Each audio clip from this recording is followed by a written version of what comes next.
రేవంత్ రెడ్డి గారి ఢిల్లీ డిన్నర్ ప్రకంపనలు ఇంకా స్లోగా రోజు రోజుకి పెరుగుతున్నాయి. మరి చాలా మందికి వెళ్ళిన ఎంపీలని తిట్టారట, మరి ఒకళ్ళిద్దరిని కొట్టినంత పని చేశారట, కొట్టలేదు కానీ కొట్టినంత పని చేశారట. అలా కొట్టినంత పని చేసిన ఒకగానొక్క ఎంపీ గారు, మరి సన్నిహితులైన ఎంపీ గారు, మరి వారు ప్రతిపక్ష కూటమి వైపు చూస్తున్నారట. మరి ప్రతిపక్ష కూటమి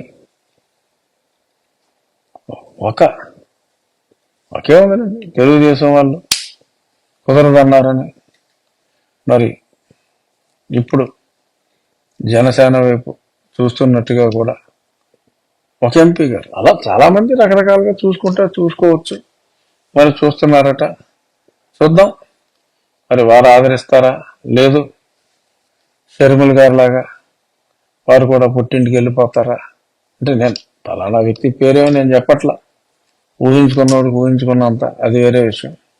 బట్ చెప్తున్నాను జనరల్గా ట్రెండ్ అయితే తెలుగుదేశం జనసేన కూటమి, లేదంటే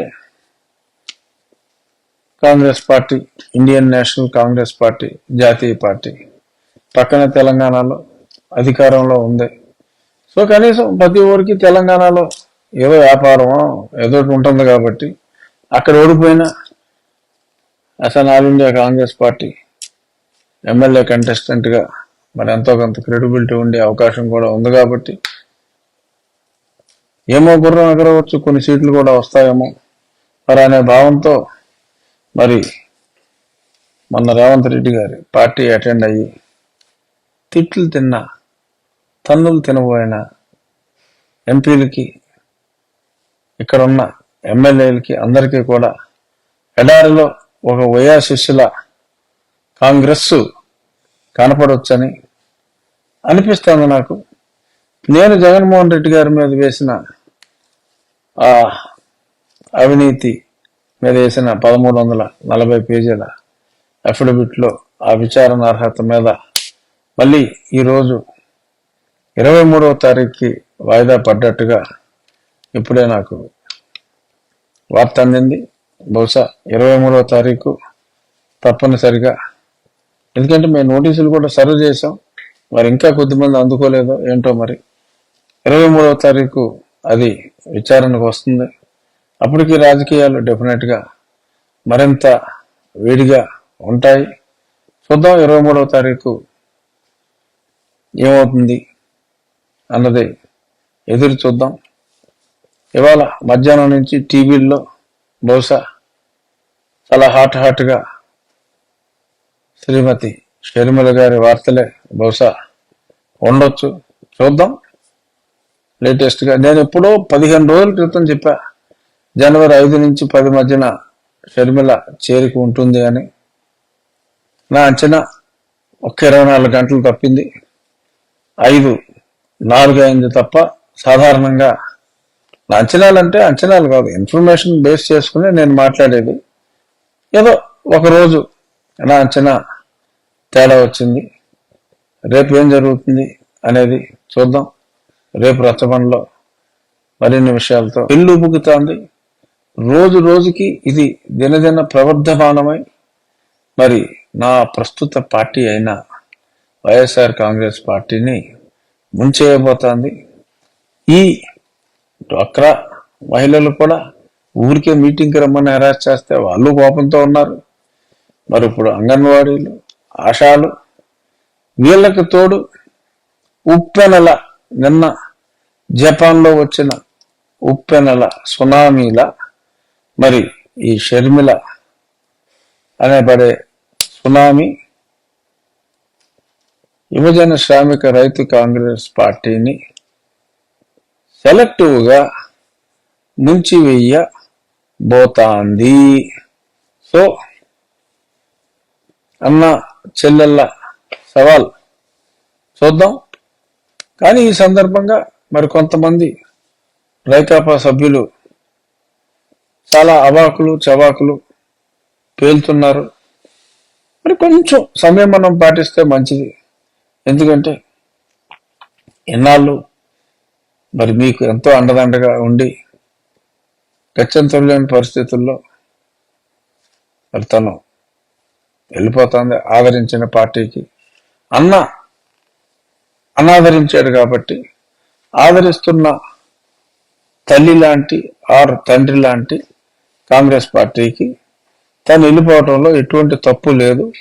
అనవసరంగా మాటలు ఎక్కువ మేరితే అది మరింత డ్యామేజ్ అవుతుందని చెప్పి ఇంకా ఈ పార్టీలో ఉన్నందుకు మీకు సలహా ఇస్తున్నా. పాటిస్తే మంచిది, పాటించకపోతే ఎగిరిపోతారు. ఇక ఈరోజు ఇంకో ముఖ్యమైన అంశం,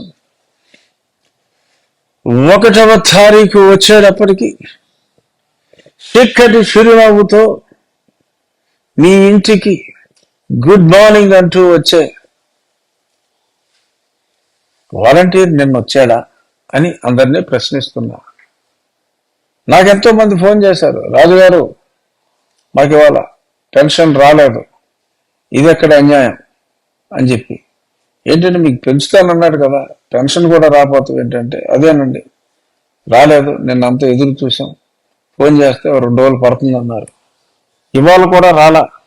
ఎవరో చెప్తున్నారు 3వ తారీఖు మరి ఆయన క్యాండిడేట్ లిస్ట్ ఫైనలైజ్ చేయటం లేట్ అయిందట. ఆ లిస్టు ఫైనలైజ్ చేసి అంటే ఒక 40 మందిని పీకుతారట. ఆ పీకిన వాళ్ళ స్థానంలో కొత్త వాళ్ళని వేస్తారట. అసలు ప్రభుత్వం ఇచ్చే పింఛన్కి వీడి ఎమ్మెల్యే గిరికి ఏంటండి సంబంధం? ఆ ప్రభుత్వం ఇచ్చే పింఛన్లలో ఈ కొత్తగా ఎన్రోల్ అయ్యబడే ఈ ఎమ్మెల్యే స్థానంలో వచ్చే ఇన్ఛార్జిని పెట్టి వాడు ఇంటింటికి తిరుగుతాడంట. ఆ ఇన్ఛార్జి గారు ఇంటింటికి తిరిగి మరి వీడు కూడా మరి చిక్కటి చిరునవ్వు ప్రాక్టీస్ చేస్తాడేమో నాకు తెలీదు. మరి వీడు ప్రాక్టీస్ చేసి ఆ వాలంటీర్లతో ఎన్ని కొంపలు తిరుగుతాడో తెలీదు. మరి అన్ని కొంపలు తిరిగి ఆడే ఇవ్వాలంటే అసలు ఈ పెన్షన్ ఎప్పుడు వస్తుందో దేవుడికి తెలియాలి. మరి ఇలాగ కేవలం తన వ్యక్తిగత పబ్లిసిటీ కోసం ఏదో సొంత డబ్బు ఇస్తున్నట్టు ఎదవ బిల్డప్లు ఇచ్చుకుంటూ ప్రభుత్వ సొమ్ముని మరి ఈ రకంగా వ్యక్తిగత పబ్లిసిటీ కోసం వాడుకోవటం అనేది అత్యంత దారుణం. దానికోసం నెల తిరిగేటప్పటికి మరి ఖర్చుల నిమిత్తం, మందుల నిమిత్తం, ఇతర బాధ్యతల నిమిత్తం మరి 1వ తారీఖు ఉదయానికల్లా చిక్కటి చిరునవ్వు కోసం ఎదురు చూసే అవ్వ తాతలకే జగన్ ఇదా నువ్వు చేసేది? ఎంతటి నిరాదరణ! కేవలం ఆ చీప్ పబ్లిసిటీ కోసం ఇంతటి నిరాదరణ. వాళ్ళు శపిస్తున్నారయ్యా, తాతలు అవ్వలు శపిస్తున్నారు. వీడెక్కడ దొరికాడు మాకు, మా మనవడు లేకపోతే మా ఏదో అక్క శల్యమ్మలు అంటూ ఉంటారు కదా మీరు. మరి వాళ్ళందరూ కూడా ఇవాళ శపిస్తున్నారు. తప్పది. ఉద్యోగస్తులకు జీతాలు ఇవ్వట్లేదు, ఓకే, వాళ్ళు భరించారు. అవ్వాతాతలకు కూడా 60 సంవత్సరాలు నిండిన మీ దృష్టిలో 60 సంవత్సరాలు అంటే వాడు ముసలోళ్ళు ఎందుకు పనికి రాని వాళ్ళని లెక్క. మరి 60 సంవత్సరాలు నిండిన వాళ్ళకి, అందులో 60 నిండిన వాళ్ళంటే 80 ఏళ్ళు ఉంటారు, 90 ఏళ్ళు కూడా ఉంటారు. వాళ్ళకి ఇదే ఆధారం అనే కదా మనం పెన్షన్ ఇచ్చేది. ఆ పెన్షన్ ఎందుకని నిన్న ఇవ్వలేకపోయావు? ఎందుకని ఇవాళ కూడా ఇవ్వలేకపోయావు?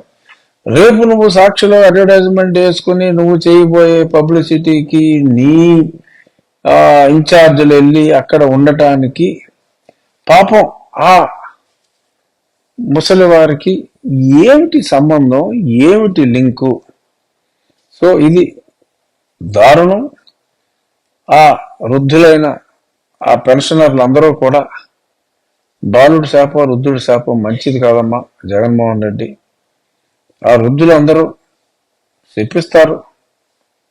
ఎప్పుడో పెంచుతానన్న 250 ఇప్పుడు పెంచి దానికోసమేమో ఇంత లేట్ చేసి మరి ఇంత దారుణంగా చేయవలసిన అవసరం ఏమాత్రం లేదు. సో కాబట్టి ఎటువంటి ఆలస్యం లేకుండా వీలైతే మళ్ళీ ఈ ఇన్ఛార్జీలు వెళ్ళి ఆడే ఇవ్వాలి అనే ఏదో గొడవ లేకుండా కనీసం రేపైనా మరింత ఆలస్యం చేయకుండా మొత్తం అందరికీ సుమారు 1980 కోట్ల వరకు ఇవ్వాల్సి వస్తుంది. ఆల్మోస్ట్ 2,000 కోట్లు ఇప్పుడు కొంచెం పెరిగింది కాబట్టి 2,000 కోట్లు దాటొచ్చు. ఆ 2,000 కోట్లు కూడా తక్షణం, అది మీ సొమ్మేం కాదు, ప్రజల సొమ్ము, ప్రభుత్వం సొమ్ము, ఇమీడియట్గా వారికి ఇవ్వకపోతే అది మరింత ఉపద్రవం తీసుకొస్తుంది. మరి ఉపద్రవం అంటే గుర్తొచ్చింది, నిన్న మొన్న ద్రవం అంటే లిక్కర్ 31st సుమారు 250 కోట్ల రూపాయల మద్యం మరి విక్రయించినట్టుగా తెలిసింది. మరి మద్యాన్ని నిషేధిస్తా ఉన్నారు. మరి ఆఖరి సంవత్సరం వచ్చేటప్పటికి కేవలం 5 స్టార్ హోటల్లో తప్ప ఇంకెక్కడ మద్యం ఉండదన్నారు. మరి 90 రోజుల్లో ఎన్నికలు, మరి 90 రోజుల ముందు 2 రోజుల్లో 250 కోట్ల రూపాయల మద్యాన్ని మీరు అమ్మారు అంటే ఆడవాళ్ళ ఉసురు 250 కోట్ల రూపాయల మన్నం మీ మీద పడ్డట్టే. 36 గంటల్లో మద్య నిషేధం అని చెప్పి 250 కోట్లు లాగేస్తావా జనాల దగ్గర నుంచి?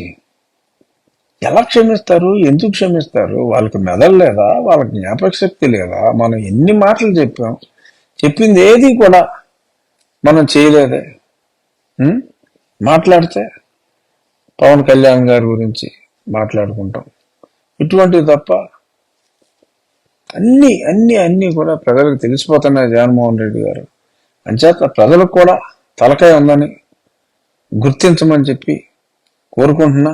ఇక ఇంకో చిన్న అంశం, రేవంత్ రెడ్డి గారి ఢిల్లీ డిన్నర్